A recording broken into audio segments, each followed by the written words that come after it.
Sky Lanka මාධ්‍ය ජාලය සංවිධානය කළ ලෝක ළමා දින සැමරුම විශේෂ අවශ්‍යතා සහිත ළමුන් සමග ළමා දිනයේ සැමරූ ස්කයි ලංකා කණ්ඩායම. ස්කයි ලංකා මාධ්‍ය ජාලයේ ඉදිරියෙන් වැඩසටහන යටතේ සංවිධානය කෙරුණු මිගමුව අල්ජන්නා විශේෂ අවශ්‍යතා සහිත ළමුන් මධ්‍යස්ථානයේදී ඔක්තෝබර් මාස 2 වෙනිදා ළමා දිනය සමරනු ලැබුවා. මේ වැඩසටහන ස්කයි ලංකා මාධ්‍ය ජාලයේ අධ්‍යක්ෂ ජේ.එම්. බාසිත් මහතාගේ මඟ පින්වීම යටතේ උපකළමනාකාරිණී ආශිකා ෆර්සන් මහත්මියගේ ප්‍රධානත්වයෙන් පැවැත්වුණා.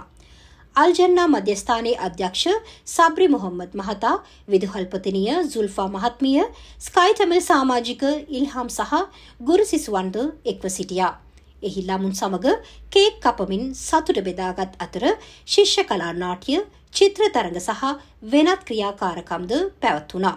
තරඟයට සහභාගී වූ ළමුන්ට ත්‍යාග සහ සියලු දෙනාට දවල් ආහාර රස කැවිලි බෙදා දීමක් සිදු වුණා.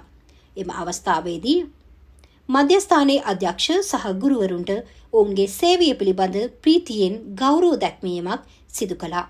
විශේෂ අවශ්‍යතා සහිත ළමුන් සහ වැඩිහිටියන් සඳහා රුපියල් 70,000ක් වටිනා ඩයපර් ස්කයි තමිල් මාධ්‍ය ජාලය විසින් සුබ සාධනයක් ලෙස පිරිනමනු ලැබුවා.